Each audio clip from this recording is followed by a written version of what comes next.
start the shiur so we can record. Thank you very much. So what we will do today is we're going to just touch on a subject that requires much more time, many more classes, and maybe Bezrat Hashem, when we get back to the shul and have really face-to-face, we will expand on it. But really the question is that we're going to deal with will be the relationships between halakha and Kabbalah, mysticism and halakha.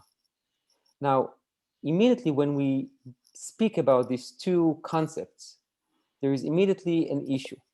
Halakha is something that at least we view as something that should be logical.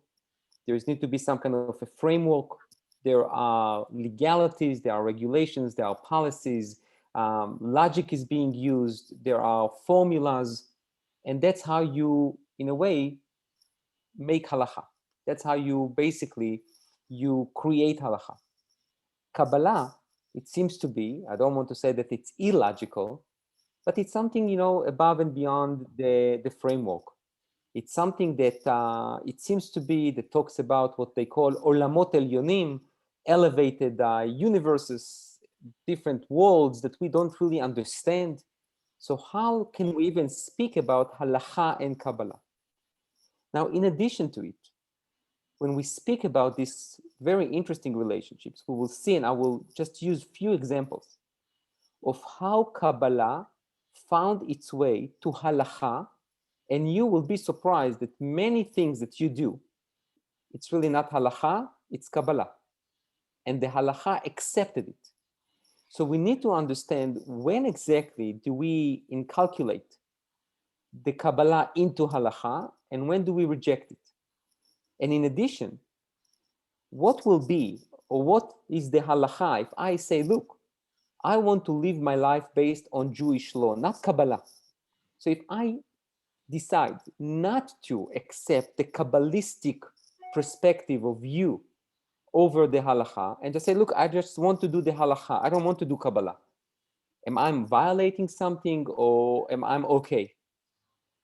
So as I mentioned here, you see that it's very, very loaded in terms of the subject matter itself. Where is the fine line between halakha and Kabbalah? Who decides when to bring Kabbalah into halakha? What do we do when I don't want to do the Kabbalistic component of the halakha? I just want to do the halakha itself, and that's it. And also how it exactly works in terms of the concepts. Halakha is more logical, framed, cemented in Talmud. Kabbalah is not necessarily in the Talmud.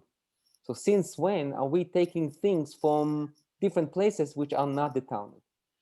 So we can go on and on and on in terms of, exactly how do we really, to refine the question even to more and more and more, but let's just keep it like that now.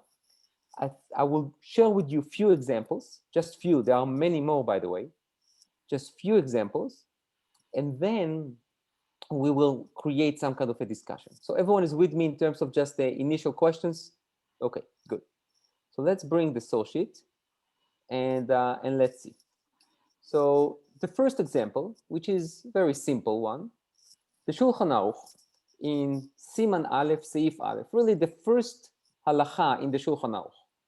It says like that, התגבר כארי לעמוד בבוקר לעבודת בורו. So you should wake up early in the morning like a lion to serve Hashem. שיהיה הוא מעורר השחר. That he should be the one to what? To awaken the dawn, which means you need to wake up even before dawn. In a way, you sleep a bit at night and you connect the night with the day. And that's how you serve God, like a lion. You are strong, you are courageous, and you serve God early in the morning.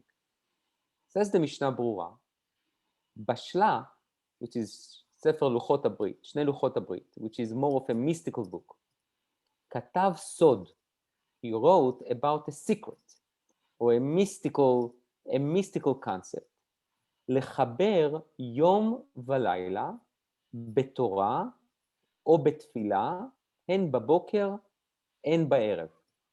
So he mentioned a secret that you need to connect the day and the night with Torah or davening. And how do you do it? ומייד כשהתעורר משנתו, so immediately when you wake up from your sleep, ואינו רוצה לישון, and you don't want to sleep anymore, ייטול ידיו, so you should wash your hands, אף שנשאר מושכב, even if you still lay down in bed, ומכל שכן שלא ילך ד' אמות בלי נטילת ידיים, וצריך מאוד להיזהר בזה. So when you wake up and you decide that you don't want to sleep, you need to immediately wash your hands. So don't stay in bed without washing your hands, which means נטילת ידיים in the morning. ובזוהר הקדוש, and in the זוהר, מפליג עבור זה בעונשו למאוד. The Zohar is extremely careful regarding the netilat yadayim, and it says if you don't wash your hands immediately when you wake up, it's a terrible sin. כי הוא משהה על עצמו רוח הטומאה, because you basically contain impurity, and until you wash your hands, this impurity, this spirit of impurity is still on you. So if I'll stop here for just a second, first and foremost, we see that the origin for what the Shulchan Aruch says, that you need to wake up early before dawn and to learn, it's really from the Zohar, to try to connect day and night. It's nowhere in the Talmud. You will not find in the Talmud, nowhere, that it says that you need to wake up before dawn and you need to start learning. It says what? It says that whenever you wake up, you need to say, to wash your hands, you need to make Birkat ala Torah, and then you daven and you learn, or you learn and you daven. But there is nowhere that you need to wake up before dawn. There is a question about Kriyat Shema and Tefillah, should you do it at sunrise or not? But the Talmud does not talk about connecting day and night. Comes along the Shulchan Aruch and says, yes, you need to do it, and that's based on Zohar. And then the Mishnah Berurah brings the Zohar that says that immediately the first thing that you need to do when you wake up is washing your hands. This is the Kabbalah. But then the Mishnah Berurah says, ומכל מקום, חלילה לעבור שום איסור עבור חסרון נטילת ידיים, כגון לעצור עצמו מלהשתין על ידי זה, או לקח מים שהכין חברו עבור עצמו, אם לא שברור לו שייתן תכף תמורתם אחרים, ויש שנכשלים בזה. So what does that mean? It's interesting. Says the Mishnah Berurah, says, look. The Zohar says that the first thing that you need to do is what? Is to wash your hands, to do netilat yadayim in the morning. He says, but be careful. If you need to go to the bathroom, you should go first to the bathroom before you wash your hands. And definitely, you cannot take your friend's water. If your friend prepared water for himself to wash his hands in the morning, you can steal it just so you will wash your hands the first thing that you do in the morning, unless you're going to replace the water for your friend. And it says, ויש שנכשלים בזה.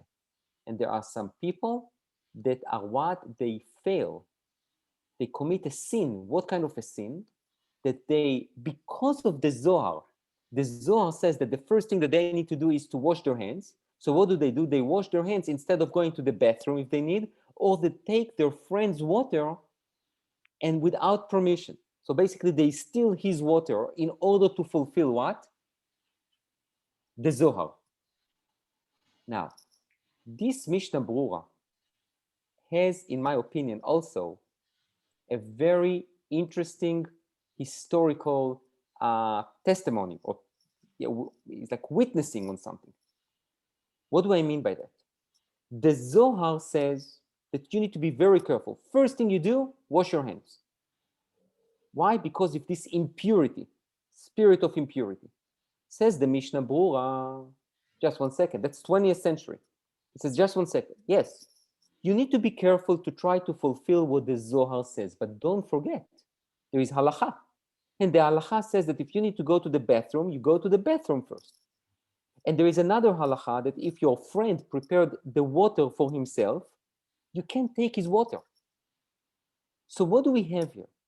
We have a very interesting balance between what? Between the Zohar's requirement, and on the other hand, what? The halakha. So what do? So the Mishnah Berurah says, try to keep the Zohar, but at the same time, don't violate halakha. So in a way, this example basically bring to the surface a very interesting tension. On one hand, the Zohar require you that the first thing that you do in the morning is to wash your hands, to do netilat yadayim. On the other hand, there are few halachot that contradict it, meaning you can't do it. If I need to go to the bathroom first thing in the morning, I can't wash my hands. That's the halacha. And if my friend prepare water, I can't take his water just because the Zohar says, go ahead and wash your hands. But the Mishnah Berurah basically is testifying that some people, the Zohar for them was so important that it became more important than the halacha itself, which is dangerous. And it says, Veyesh shenichshalim baze. It says some people really fail in that concept and they prefer the Zohar over halacha. Now, I want to ask you a question before I continue. What do you think is the reason for people to prefer the Zohar or to go according to what the Zohar says rather than to follow halacha? What do you think can be the idea behind something like that? Lazy. Okay, laziness might be when you take your friend's water. Okay, you don't want to prepare yourself, so you take your friend's water. But what about, for example, the bathroom? Someone needs to go to the bathroom, so he goes first to wash his hands because the Zohar says. Why would people think like that? There is something very important, very deep psychological. A mystical aspect of it, the secret aspect of it, the sod, The exotic. the tamundo. Yafé me'od, very good. There is a psychological issue here. When something is mystical, that you cannot really grab it, you cannot really, understand it. So it's, on one hand, it's scary. You are afraid that if you're not going to do it, something will happen. So there is an effect of fear. That's one thing. B, there is this concept of, it's mystical, it's Rabbi Shimon Bar Yochai, it's probably even more important than some halachot. So what is going on here, we start seeing the issue. The issue is that when I tell you this is mystical, what you do is going to affect, the spiritual world and spiritual spirit of impurity. I'm not talking to you logically. So some people are so afraid, they want to do what is mystically right, and sometimes they don't understand that there is halakha. And the halakha is, yes, it's logical, does not talk about spiritual impurity. It just say you need to go to the bathroom. There is a law from the Torah, lo teshaketzu, that you cannot hold in what you need to do. Go ahead, go to the bathroom, and then wash your hands. So the Mishnah Berurah immediately, that's the first halakha in Shulchan Aruch. And you already see the tension between halakha and Kabbalah.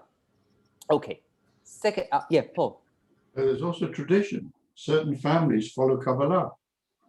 So they can't change the family traditions, and mainly the Sephardi families. That's very important. And they can't even intermarry. You have in the Temanim, you've got certain schools learn through halakha and certain schools, and they can't marry. The traditions of following the Kabbalah, they can't marry. Right, but the thing is that, we need to ask an initial question is, how come that those families now basically practicing based on Kabbalah mehalakha? Kabbalah mi Kabbalah and not Kabbalah mehalakha. Meaning, how did it was formed? Because there was no Kabbalah in the beginning. There is no Kabbalah per se. So we need to understand what exactly is going on. So that was just one example. Now let's see the second example that you all know about. The Shulchan Aruch says in Siman Kav Daled, says like that: Mitzvah le'echoz hatzitzit beyad smalit keneged libo bishat kriyat shema. Can't see the text. Oh, sorry. Yeah, share screen. I forgot. Now you can see, right? So 1 second, just we need to Yes. just 1 second. Let me just mute everyone. Okay. And now let's back to the Soshit. So the Soshit says like that: Mitzvah le'echoz hatzitzit beyad smalit keneged libo. So there is a mitzvah to hold the tzitzit in your left hand next to your heart when? Bishat kriyat shma. You all know that? You all know that. Remez ladavar, there is only a remez, which is a hint. והיו הדברים האלה על לבביך. So what do we have here? What we have here is that we all know, you take the tzitziot, right? And you put them on your heart since when? Since already בערך the middle of אהבה רבה. And then you put it on your heart when you say Kriyat Shema until Parashat Tzitzit, and then you kiss the tzitziot, right? You know what? Let me just take a show of hands. How many of you do that? Taking the tzitzit, put it on your heart, and say the Shema. Not too many here. Oh, okay, very good. Oh, Baruch Hashem. The courageous people are opening up their cameras and they are raising their hands. Very good. Okay, so it's a very common practice. Very common practice. So there is a mitzvah. That's what he says. There is a mitzvah. What does it mean, a mitzvah? It didn't say chova. It didn't say chayav adam. It says a mitzvah. We need to understand what it means. And then it says there is remez ladavar. Now, the remez, the hint, is from where? והיו הדברים האלה על לבביך. That these things will be on your heart. Now, what does it mean, these things? These things means the parsha of Shema, not the tzitzit. But whatever, he says this is a remez. So now take a look, where is the source for something like that? So the Bet Yosef brings interesting sources. It says like that. כתוב בהגאות מימוניות, סוף פרק ג' במדרש שוחר טוב, which is basically a 11th century midrash. יש בה דכל עצמותיי תאמרנה. You know, דוד המלך says, all my bones will praise you, God. אמר דוד לפני הקדוש ברוך הוא, אני משבחך בכל איבריי. I'm going to praise you with all my organs, with all my limbs. יעד ידי שמאלית, על ידי שמאלית, בה אני קושר תפילין של יד, ובה אני אוחז ציצית בזמן קריאת שמע בחזה, אני משים הציצית כנגד ליבי, בזמן שאני קורא קריאת שמע, שנאמר, והיו הדברים האלה על לבביך. You see that? David HaMelech, according to the Midrash, says to Hashem, look, I'm taking my left hand where I put the tefillin on, and with that hand I also hold the tzitzit, and I put it next to my heart, you know, when I recite the Shema. Now, leave alone the fact that what will be when someone puts his tefillin on his right hand, okay, not on his left hand. Should he take the tzitzit in his right hand and not on his left hand? Okay, so that's question number one. Question number two, he says, מכאן ראיה שמצווה לאחוז הציצית ביד שמאלית כנגד ליבו בזמן קריאת שמע. You bring me a proof from a midrash, which is a very late midrash, 11th or 12th century midrash, midrash שוחר טוב, and this is the proof to what? To take the tzitzit and to put it on your heart. And then he says, גם המרדכי, מרדכי is already a halachic figure, כתב בסוף פרק לולב הגזול בשם הירושלמי, בקטן שיודע לאחוז בציצית קשורה בשעת קריאת שמע, מחנכים אותו בציצית עד כאן. So what does it mean? It means that what? That even the Mordechai says, which is a 13th century halachic posek, he says that he brings the Yerushalmi that says that a katan, a minor, who knows how to hold tzitzit in the time of Shema, you educate him to wear tzitzit all day long. Now, you tell me, what is the problem with this proof? What's the problem with it?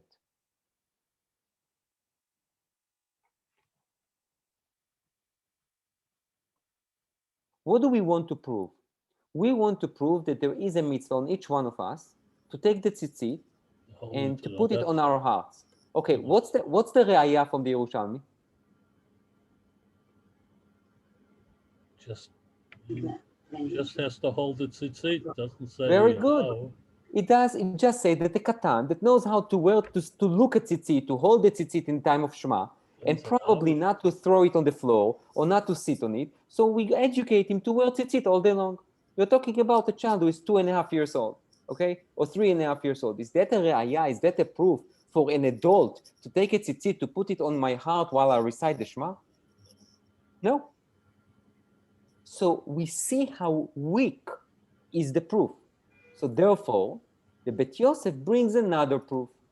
And he says like that, כתב רבי דוד אבודרהם, that's a 14th century, בדיני קריאת שמע, בשם רב נטרונאי גאון. Oh, so now we are bringing a quote from a Gaon, which is, now we need to take it seriously. Okay, so he says, not that the rest we don't, but here you have a tradition from the time of the Geonim, Rav Netrunai Gaon, it's probably, I think, 9th century. שהאוחז בציציותיו בידו, כשהוא קורא את שמה, יהירותה הוא. What is יהירותה? He's arrogant. He shows himself to be a tzaddik. Why? שכל דבר שאין האדם מחויב בו ועושה אותו ברבים, במידת חסידות, וכל העם אינם עושים אותו, מתחזי כיוהרה. Do you hear that? He says most people don't do it. So when you start taking the tzitzit and put it on your heart while reciting the Shema, and you show yourself like a big macher, like a tzaddikol, okay, this is yehiruta, this is not good. You are an arrogant person. It's being pompous, that's what you are. And then he says, ועכשיו שנהגו בהם קצת בני אדם, תו לו מחזיקי יוהרה. But now when more people are becoming tzaddikim, and they put it on their heart, so now it doesn't look like you are an arrogant person. וזה לשון ספר אורחות חיים אצל רב אהרון הכהן מלוניל, you're talking about 13th century in Provence, says, אמר רב נטרונאי גאון, האוחז בציציותיו בידו, when you hold your tzitzit in your hand, not on your heart, only in your hand, בידו, כשקורא את שמה יהירותה היא, וכן כתב נמי רב משה גאון. וביאר עוד, and he also explained, וכי מאחר שהתבונן בציציותיו בשעת עטיפתו, when you look at the tzitzit before you wrap yourself with the tzitzit, ובירך עליהן לאחר כך, למה אוחזן בידו? Why do you need to hold it in your hands? You already looked at them. אלא מעתה, כשמגיע לבקשרתם, צריך נמי לאחוז התפילין? ואם תאמר יאחוז וכשמגיע לבכתבתם, צריך לעבור ולהניח ידו על מזוזתו? הילקח העושה כך צריך ללמדו ולהשביעו, שלא יעשה כן עד כאן. Do you hear that? This is unbelievable. The Geonim were against it. They said, what are you doing? Look, you tell me that you need to hold the tzitzit in your hands and put it on your heart for what? You already look at the tzitziot. When you what? When you put the talit on. If you tell me that you need to hold the tzitzit because you're talking about tzitzit, so when you talk about tefillin, do you need to hold the tefillin in your hands? When you talk about mezuzah, you're going to hold the mezuzah next to your doorpost? It's ridiculous. Now, you tell me, and now I'm going to take a break for a water, okay? You tell me, why do you think the Geonim were so much against this minhag?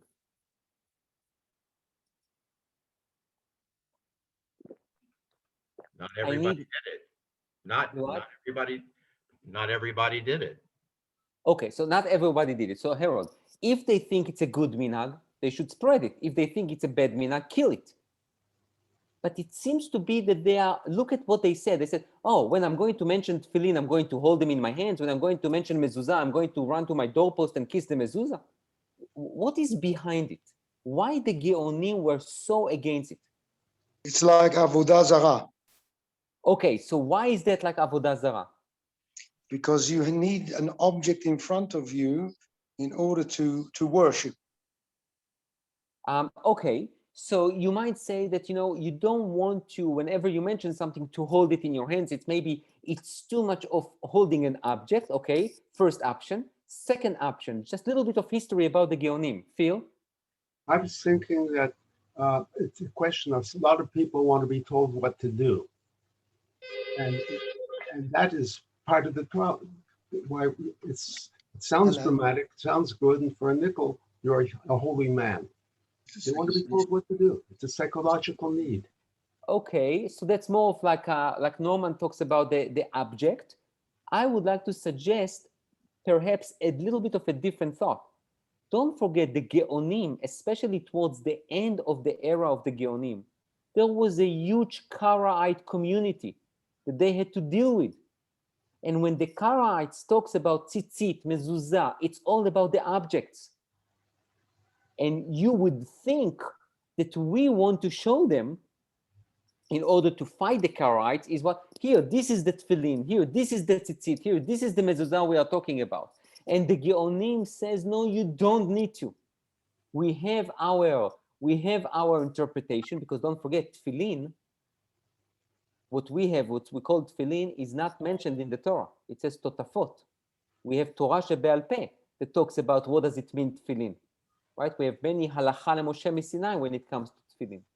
So perhaps the Geonim are talking or are saying, look, there are some people, the Karaim, for example, maybe, I don't know if they had a custom like that or not, I couldn't find out. You know, maybe when they spoke about tzitzit, or they hold it in their hands. And we said, we don't do that. We are somchim al Torah shebe'al peh. We rely on oral interpretation of the Torah. And we know what we say when we say tzitzit, tefillin, mezuzah. We don't need to show it. We don't need to, single it out and to point it. So perhaps the Geonim, and look at the Geonim do not mention any of these Midrashim. I told you the Midrash Shocher Tov is 12th century. The Geonim era ended at the beginning of the 11th century. Okay, Rav Haigaon and Rav Haigaon and I forgot another one, who basically, I think the Geonim era ended at 1028. So basically, they didn't know this Midrash. They didn't know about this Kabbalistic idea of holding the tzitzit next to your heart. The Geonim looked at that and says, there's nothing like that. We don't need to do it. And therefore, what do you see? That the ancient minhag was not to do it. Somehow, some of the people in Babylon and in the surrounding area start doing it. The Geonim didn't like it. But this custom became somehow, I don't know exactly even how, I don't even know how to describe it, became a big deal. And more people do it, to the extent that in the 13th century, it became that many people do it. So if you do it, it doesn't look like you are an arrogant person. That's what the Geonim says. Now, if we continue, and you see something interesting, it says, והרב יונה החסיד כתב, צריך לעיין בהם כשמגיע ל"וראיתם אותו." So Rav Yona says what? That when you talk about the tzitzit in the parsha of tzitzit, וראיתם אותו וזכרתם את כל מצוות השם, you can look at the tzitziot, but you don't need to hold them, and you don't need to put them on your heart. ועד כאן לשון ארוחות חיים, וכיוון שאחר דברי הגאונים האלה, דברי רב יונה, נראה שכדבריו הוא תופס עיקר. So the Bet Yosef says, because the Orchot Chaim brought Rabbeinu Yonah at the end that says what? That you need to look at the tzitzit when you reach the pasuk וראיתם אותו, so then that's probably the halakha. ומה שהקשה הגאון, אם כן כשמגיע לבכתבתם צריך לבוא ולהניח על מזוזתו, and he says, and what the Gaon asked, what? Based on that, if when I mention mezuzah, do I need to run to my doorpost and to hold the mezuzah? יש לומר שמצוות שבגופו שני, שהן מזומנות לפניו. He says, no, you don't need to do it. We're talking about things that are on you, it's easy to show them. You don't need to run to a mezuzah. ורבינו כתב בסימן ס"א כדברי הרב יונה, וכן כתוב במנהיג, מנהג להגביה כנפי הטלית להראות הציצית באומרו והיה לכם לציצית וראיתם אותו. So there is a mitzvah to look at the tzitzit or to show it when you talk about parashat tzitzit, but yet none of them says that you need to hold it in your left hand and put it on your heart. לזיכרון תרי"ג מצוות, לציצית לשון מציץ מן החרקים. Okay. And then the Rivash, so we're talking now about, I think, the 16th century, כתב בתשובותיו, שאלת כי נהגת להסתכל בציצית בשעת קריאת שמע, כשאתה מגיע ולראיתם אותו, מפני שראית כן להרב יונה, מונה מצווה לעצמה להסתכל בציציות, ואמרת כי יש לועגים עליך, ונסמכים למה שמצאו תשובה לרב נטרונאי, שמלמדים למי שעושה כן שלא יעשנו, שאם כן מגיע לקשרתם, נאמר שיוחס תפילין, כשיגיע לכתבתם, נאמר שהוא צריך שיבוא להניח לביתו ויניח ידו על מקום המזוזה. So what do we have here? Okay, I read it a little bit too quickly, so I need to explain it to you. The Rivash, 16th century, if I'm not mistaken, he was asked a question by a Jew. A Jew asked him a question. Look, Rabbi, I take the tzitzit and I lift it up when I say ureitem oto, and people are laughing at me. People are making fun of me. They bring the tshuva from the Geonim. They said that if I going to hold my tzitzit when I say parashat tzitzit, I should also, when I say al mezuzot beitecha, I should run to my house and to give a kiss to my mezuzah. And they're making fun of me. What should I do? So you see, this machloket continues from the time of the Geonim. The 9th century, now we are in the 16th century. And they still, dealing with this issue. What do we learn from that historically? That the issue, the tension between halakha and Kabbalah is boiling. So they continue, and he's giving him an answer, the Rivash. The Rivash says, tshuva, im eyot shenir'eh she'en ra'ui שתמנה הראייה מצווה לעצמה. It says, I don't think that to look at the tzitzit, when you say ureitem, it really should be a mitzvah. כמו שכתוב בספר עמודי גאולה, כי אין זה כי אם נתינת טעם למצווה, כמו שאמרו רבותינו, שראיתם אותו ראייה מביאה לידי זכירה, הזכירה מביאה לידי עשייה, וטעם המצווה אין ראוי שתימנה מצווה לעצמה. ושאר מוני המצוות לא מנו הראייה מצווה לעצמה. So he says, I agree, I don't think we need to count it as a mitzvah, that you need to look at the tzitzit when you reach the pasuk, ureitem oto. This is not a mitzvah. It's a tam, it's a reason. אבל, כיוון שהראייה היא תכלית ראשון למצווה זו, but because what we want you to do is to look at the tzitzit, and when you look at the tzitzit, you remember heaven, and when you remember heaven, you remember God, כדי שיביא לתכלית האחרון שהוא קיום המצווה. Look at what he says. טוב וראוי. It's good, and it's worthy, or it's nice, להסתכל בציצית בשעת העטיפה, when you put the talit on, כשמברך עליה, when you recite the blessing over it.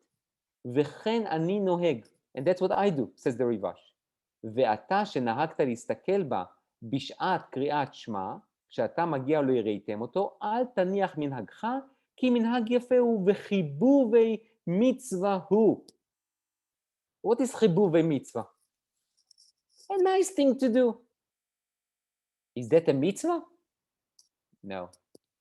The Rivash himself, by the way, does not say he's going to change his minhag. He is just going to look at the tzitzit when he recite the blessing. That's it, גמרנו. You want to do it in קריאת שמע? לבריאות, בבקשה. It's wonderful, but it's not a mitzvah. So, and then he says, לכן אחוז במנהגך אל טרף, you should hold on to your custom, והמליגים עליך בזה לא יפה הם עושים. And those who make fun of you, it's not nice. So now, what do we have here? And now I need your participation. So I want to make sure that we are all on the same page. The Shulchan Aruch says what? 16th century, says the Shulchan Aruch. There is a mitzvah to hold the tzitzit in your left hand, put it on your heart, and that's what you need to do. When we look at the sources, we see that there is one source for it. It's a Midrash Shocher Tov, which is a very late Midrash, that maybe the 11th or 12th century, that says what? That David HaMelech says that with the same hand that he puts tefillin on, he will also hold the tzitzit and he will put it on his heart, and then that's a bit and that, this and that and the other. Then the Geonim were against this one, and they made in a way even fun of it. They says what? When you're going to say, "Uchtavtam al mezuzot beitecha," you should run home and kiss the mezuzah. What are you talking about? So the Geonim says, don't do it. And also, it looks like you are an arrogant person. Maybe one or two people do it, but that should not be the common practice. And almost all the Rishonim continue with that custom. Don't do it. Then there is Rabbeinu Yonah HaChasid, Rabbeinu Yonah Migironda from Spain, who was Ramban's relative. He says that, you know what, when you reach to the pasuk ureitem oto, you need to look at the tzitzit. But even that practice was challenged. Why? Because you already looked at the tzitzit when you were required halachically to do it. When is that? When you are required halachically to look at the tzitzit. When you said the bracha and put the talit on. Very good. When you put the talit on, you need to know if you have 8 tilot and you have a kosher talit. So halachically, you are required to do it. So there is no need to do it again. Then, in the 16th century, the Rivash was asked about a person that when he reached to Ureitem oto, he looks at the tzitzit, he doesn't kiss it. He doesn't put it on his heart. He doesn't do anything, he just look at it and make people making fun of him. And he says, no, you know what? You should continue to do it. It's not nice that they are making fun of you, but you need to understand, you are not fulfilling a mitzvah. What you do is, you're doing something nice. It's nice to do, but you're not fulfilling a mitzvah. So now I want to ask you a question. All those people who raise their hands, don't hide behind the camera. All those people who raise their hands, that they put the tzitzit on their heart, and they are starting from ki kel poel yeshuotata, from Ahava Rabbah. Where is the proof for your custom? Eifo? In the Shulchan Aruch. Shulchan Aruch, but the Shulchan Aruch has no proof. Harold Mausim. I know, but I read the Shulchan Aruch one time, and that's when I started to put it near my heart. Very good. So you really brought it to your heart, right? Yes. Okay, I have a question in terms of understanding why he put it in the Shulchan Aruch. You have to understand, I think, what does the Ram of the Rif and the Rosh say about it? Nothing. They say nothing. So, because most of what he puts down has a source in those 3 Rishonim. Very good. But they're silent. Very good. Not only they are silent, I would be so surprised to think that they will write something on it because there is no source. The Midrash Shocher Tov, the Rambam, I don't know if he saw it or not. The Rif definitely didn't see it. The Rif was before the time. Okay, the Rambam, I'm not even sure he saw this Midrash Shocher Tov.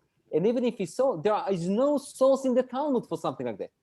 Whenever the Talmud talks about Kriyat Shema, and I see many people here on the Monday night class, we spoke about Kriyat Shema from now until tomorrow, until our Talmidim says, Igi Azman Kriyat Shema Shel Shachrit, right? And we never saw that they are talking about take the tzitzit, put it on your heart, kiss it, put it on your eyes. Nothing, garnished. So where is the source for it? Before I look, I see, Phil, you want to say something too? Yeah, I was thinking that there's a desire for customs. And is a mitzvah, in this case, a source of brownie points? So what we need to do, Phil, this is a very good question. What I'm going to give you homework. I know you have a little bit more time than me, so I'm going to give you homework. And the homework is to really find all the places that the Shulchan Aruch used the word mitzvah, to look at every halakha and to see what he means by that.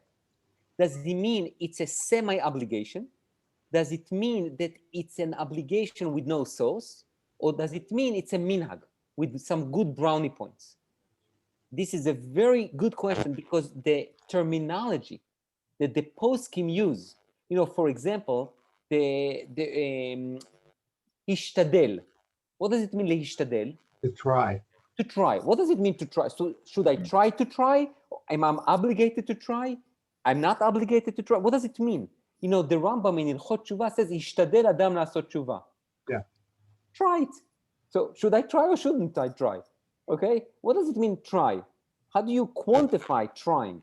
Okay. So your question is very, very good, and I'm not going to do justice to it based on my knowledge. I investigated a bit the terminology of the Shulchan Aruch in terms of the mitzvah, and I didn't come to any definite conclusion because I need to research it a little bit deeper. So your question is, for now, I'll keep it as it's a non-obligatory act, but it's highly encouraged. But the question... It's good to do this, but you're not a sinner if you don't. Oh, okay. Very good. You are not a sinner if you are not. That's what I will say. But if you believe in the Zohar, take a look. And So then now, the psychological question, people need to be assured of things. They want Exactly. security. They think they want to please them with one them because they want brownie points. right, It or seems alternative. almost silly. The grown people have to argue about whether you want to kiss the door, the missus on the door. That's pointing out the silliness of it. If a You can guy's look at it like that. I feel you can look at it like that, but you can also look at that from a different perspective and say, look, if I follow the Zohar and I hold the tzitzit and put it next to my, what, it costs me money? What, it takes too much effort? So why not to fulfill one Yeah. more thing that, you know what, maybe it will give me a brownie point. Why not? Okay. That goes So along with what I'm saying. exactly. But It's human the nature. issue here is, Phil, is I'm not looking for brownie points. I'm a halachic person. And I want to know, am I required to do it or not? And not only that, what we saw from the Geonim, that it's not a good custom. It's a ridiculous custom.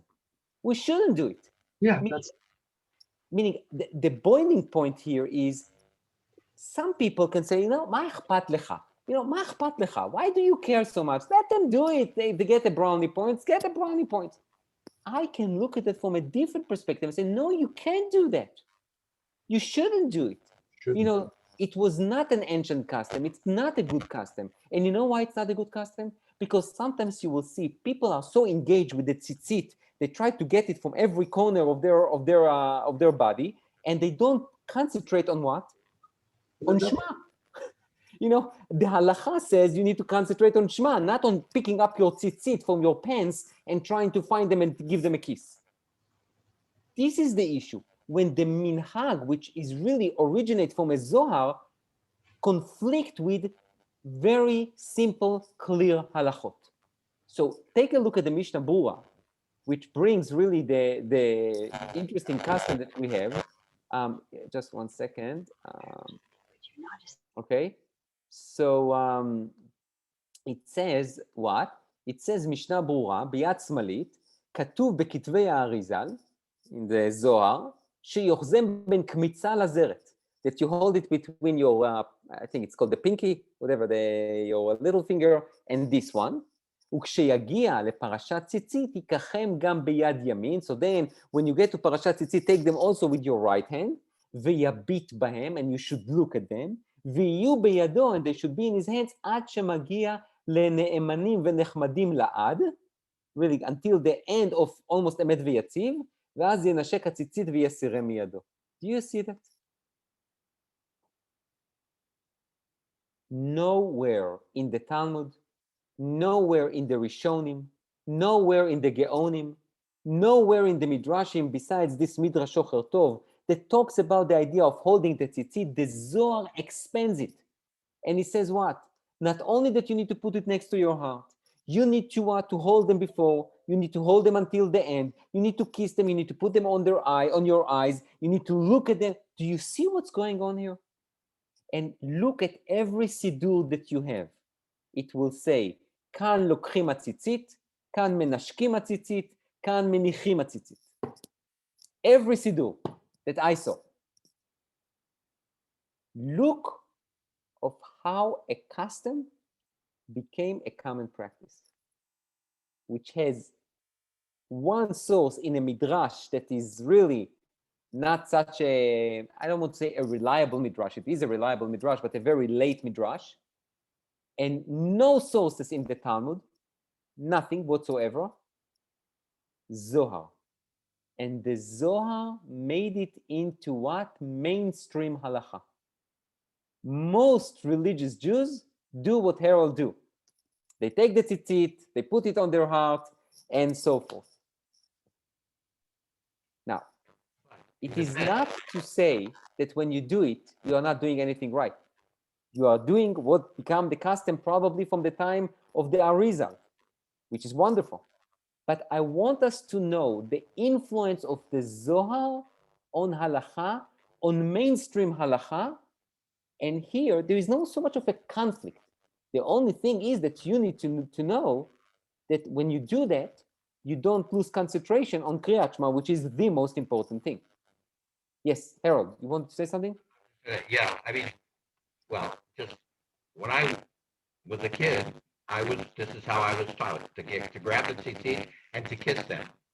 However, then I read the Shulchan Aruch. He says nothing about kissing the tzitzit.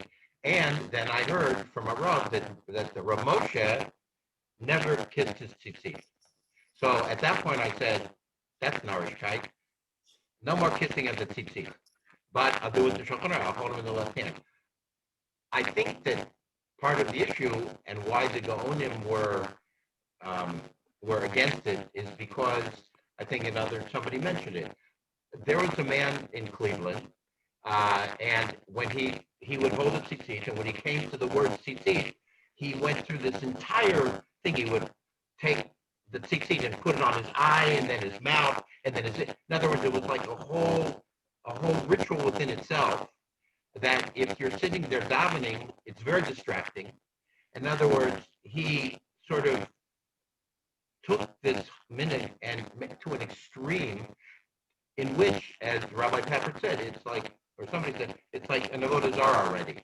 In other words, the whole point that it's somehow you've infused that hocus pocus with some power, with some ability to influence the world. And it makes a lot of sense that, number one, that they were against it. Number two, that there are so many different variations on how people do it. Right. So That's the thing what I is, think. right. So by the way, there are many Sfaradim who do it. They put it on their eyes and their mouth. And you see how a minhag, this is, I mean, historically, I think it's fascinating of how a minhag that was basically condemned in the time of the Geonim became mainstream in halakha. And then there are variations of it. You know, some people just hold it, some people kiss it, some people hold it and kiss it, some people like just look at that, and you see different variations. And what I wanted to really share with everyone is to show you how, the process, how it became, how weak is this minhag, but at the same time, how powerful are the people. The people made it a mainstream minhag, which is an incredible thing. So that itself also can be a springboard to another discussion of the power of the people in terms of cementing minhagim, creating minhagim, implementing minhagim, or rejecting minhagim. So we see how things change, and also the influence of Kabbalah.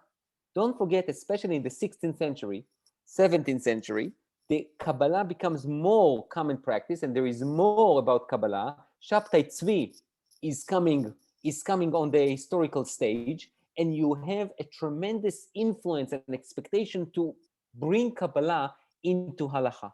So you can't dismiss it. We see really what do you call it? Some kind of a reciprocity between what is going on outside of the world of halakha, inside the world of halakha, and within the Jewish community. So this is the second example. Now let's see another example that I want to show you. It says in the Tur, in Tur Or Chaim in Ilchot Tefillin. You know what? I'm not sure we're going to have time for that. You know what? You have the source sheet, so you can look at that. I want you to look. Yeah, we don't have time for that. Let me look at this one, the Shut Maharshal, 16th century. Rabbi Shlomo ben Yechiel Luria, the Chochmat Shlomo, yeah, one of the greatest Talmidei Chachamim, Rashi Yeshivot in Poland, and lived in the 16th century. And take a look. תשובה. אהובי ידידי, המשכיל הרב מחום נחום, אוקיי, בסדר?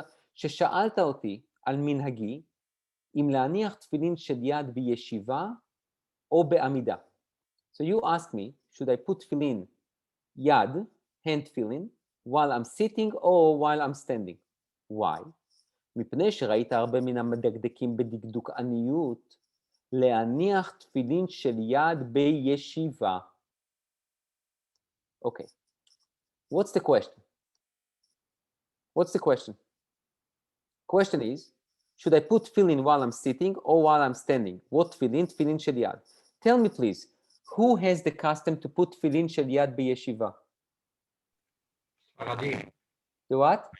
Sfaradim. ספרדים, נכון מאוד. So I want to ask you a question. What is going on here? The Maharshal is in Poland. Poland is not Sephardi, it's Ashkenazi, okay? So how come someone asked him a question like that? Take a look at the time. Take a look. He was born in 1510, died in 1574. What do you think happened? You said it already. You said it already. Shabtai Tzvi's influence. Okay, but even more than that. Even more than that. What is going on in the 15th century in Spain? Right. So the Inquisition, you had a lot of Sephardim that moved to Very good. You have a tremendous amount of Sephardic Jews moving into Europe, Yep. into Poland as well. By the way, Poland invited Jews. You know, after the Magefa Shchora, after the Black Plague, that was in the 14th century, okay, 1348, if I'm not mistaken, was the Black Plague. Correct me if I'm wrong. And Poland was the one to invite Jews. And also after the Inquisition and the expulsion from Spain, Jews, Sephardic Jews building communities were also in Poland. And they come and they bring their traditions of Sephardic influences, which was what? The Sephardim will put on tefillin shel yad b'yeshiva, when they sit, not when they stand. And take a look at the Maharshal. The Maharshal says, V'da ahuvi, da ahuvi, you need to know, my beloved one. Chadashim mikarov ba'u, those are new people who come to our place, to Poland. V'rotzim liyot mikat hamekubalim, they want to be part of the mekubalim, part of the mystical people. Umimidrashei hane'elamim, and they want to claim that they know mysticism. Umechalshei hareut lo yabitu be'or hazohar, they don't understand the Zohar. ולא ידעו מוצאו ומבואו וכוונתו. And they don't understand the depth of the Zohar. They don't know where it comes from. They don't know what its goal. They just quote. אלא שכך מצאו בספר רשב"י. That's what they found in the book of Rashbi, that they need to put tefillin של יד while they sit. ודע אהובי, שכל רבותיי ואבותיי הקדושים, ששימשו גאוני עולם, ראיתי מהם שלא נהגו כך, אלא כדברי התלמוד והפוסקים. He says to him, look, they claim that Rashbi, Rabbi Shimon ben Yochai says that you need to put tefillin shel yad while you sit. They said, they don't know what they are talking about. Me, my parents, my grandparents, my ancestors, my great rabbis from Poland, they never did it. Because they follow the Talmud and the poskim. Why do you care about those Sephardim? Sephardim in this room, learning with me. You see, it didn't start with Medinat Israel. It started already in Poland. Okay, the Maharshal says, who are they? They will tell me what to do. They will tell me that my tradition, my minhag for my forefathers, for my ancestors, from the Ashkenazim tzaddikim, they will tell me that I'm wrong. They don't know the Zohar. And then he says, look how strong he was. He says, this is a fascinating historical piece. He says, Ve'im haya Rashbi omed lefanenu ve'tzoveach. And even if Rashbi will come here, and he can scream from now until tomorrow, Ve'en לשנות המנהג שנהגו הקדמונים, לא השגיחינן בה. We don't care. Rashbi can say whatever he wants. We will tell him in Yiddish, it's gurnish mit gurnisht. Guy Haim, go home. כי ברוב דבריו אין הלכה כמותו. Because most of the things that he said, the halacha does not accord with him. וכאשר כתב הקארו, that's how he referred to Rav Yosef Karo, the מחבר of the Shulchan Aruch. וראיה לזה שהוא כתב סודות גדולות ואזהרות נפלאות שאין לברך שתי ברכות על תפילין של ראש ושל יד, ואנן לא השגיחינן בה ומברכים שתיים. And he says also, you know, the Zohar says that you don't, and that's what the Sephardim do, they don't recite two brachot on the tefillin, they recite only one. We Ashkenazim recite two, and what do we say? That's Rabbeinu Tam. What do we say after we put tefillin shel rosh and we recite the bracha? What do we say? Baruch Shem kevod malchuto l'olam va'ed, because it might be a bracha levatala. So the Ashkenazim, because they have this custom that they recite two brachot, they don't care what the Zohar has to say. And Rashbi himself, And Rav Yosef Karo himself can come and tell us that we are wrong, and we're going to tell them again in Yiddish, Guy Haim, go home. We don't care. We don't care. We have our tradition, we are proud of this tradition, and we don't care about what you have to say. And why we don't care? Because this is what the Talmud says. גם הוא כותב המניח תפילין בחול המועד חייב מיתה. This is another issue. The Sfardim do not put tefillin on חול המועד, and because of the Zohar. ואנחנו מניחים ומברכים עליהם. And we, Jews in Poland, we put tefillin בחול המועד, and we recite a blessing over it. ואף שבני ארץ ישראל אינם מניחים תפילין כלל בחול המועד, לפי שהרשב"א בא, וביטל המנהג לפי סברתו, שתפס דעת הרי בעל התוספות. ולא שחשו לבד לדברי הזוהר. So then he says also that tefillin on Chol HaMoed, the Sfardim don't put it. We also don't put it now because we are part of Bnei Eretz Israel. But you remember when you were in Chutz La'aretz, on Chol HaMoed, you did put tefillin. Most of you put tefillin on Chol HaMoed. ולא תאמר שהזקנים שהיו לפנינו לא ידעו מהספרים החיצוניים שנמצאו לעת עתה ביד הלומדים. He says, don't tell me that my rabbis didn't know about all the other ספרים. הלא האגור נמי שכתב שמצא ג' דינים בהזוהר, וזה שזכרתי אחד מהן, וכל הקדמונים למדו ודקדקו הרבה בספר ההוא. ואפילו האחי לא חשו לזה, כי האמת שהוא עצמו כתב שלא מצא הדבר זה בכל המחברים שראה בימיו. וגם לא השתמט רמז בתלמוד, בבבלי וירושלמי, ספרה ופסיקתא ושאילתות. So he says what? He says, and you know what, I will not going to read to you all of it, you can read it by yourself, but basically the Maharshal says like that, he says, look, I'm not dismissing the Zohar, but with all due respect, if I can't find it in the Talmud, and if I can't find it in the Kabbalah Ashkenazit, I'm not accepting it. The Zohar can say whatever he wants. Rashbi can say whatever he wants. The Sfardim that came from Spain can say whatever they want. We have a Kabbalah Ashkenazit, and that's what we do. And our rabbis also knew the Zohar. And when they decided not to bring it, they had a reason. And the reason was, it's not mentioned in the Talmud. So what do we have here? I think that what we were able to show is the following.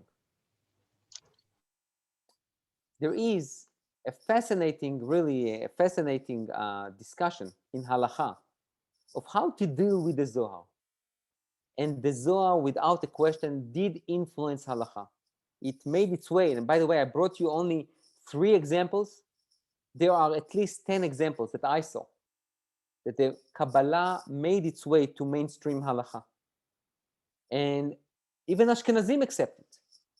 And the question is really how it made its way to halakha, and also how I would say the non-mystical people or the non-Kabbalistic people accepted it or rejected it, and on what basis.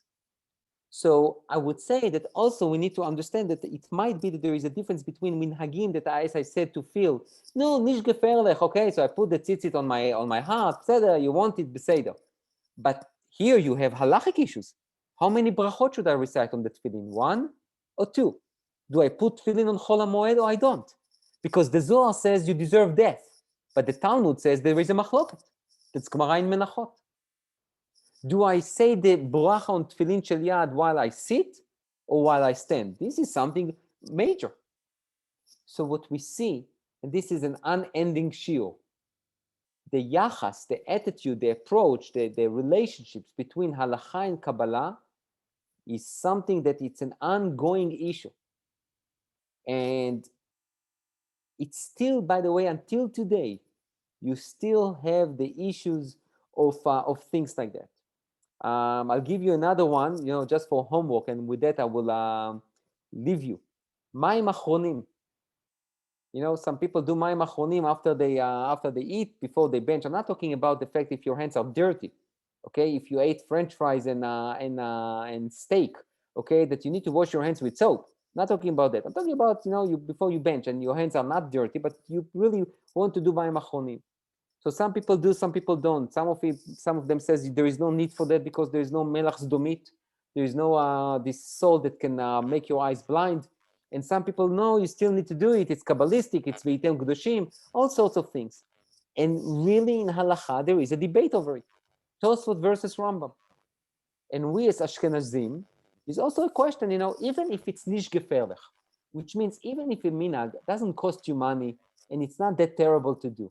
The question is, if you are Ashkenazi and you have a Masoret Ashkenazi, should you do it? And Phil, this is the question. It's more than just a brownie point. You are doing that only to cover your bases, but in a way you betray your minhag, your tradition. Should you do it or not? So those are the questions that we need to grapple with in terms of the approach or the attitude towards halakha and Kabbalah. And as I said before, this is just the beginning. Be'ezrat Hashem, maybe on a different time, not today, maybe in the near future, maybe in the not so near future, we will take this issue again and revisit. But I really wanted to bring it to your attention because really we are in between Lag BaOmer, that passed, and Shavuot. So halakha, Kabbalah, how we deal with those issues, and what do we do? So until next time, Be'ezrat Hashem, I will see many of you tonight. And I will see many of you at 11:30 at the OU. And then I'll see many of you on Thursday tonight at 8 p.m. And I'll see you tomorrow morning, Shabbat. But until then, if I don't see you before Chag Shavuot and Yom Yerushalayim, so I want to wish you all Yom Yerushalayim Sameach and Chag Shavuot Sameach, obviously Shabbat Shalom. Until next time. Thank you very much. Tada. Thank you. My pleasure.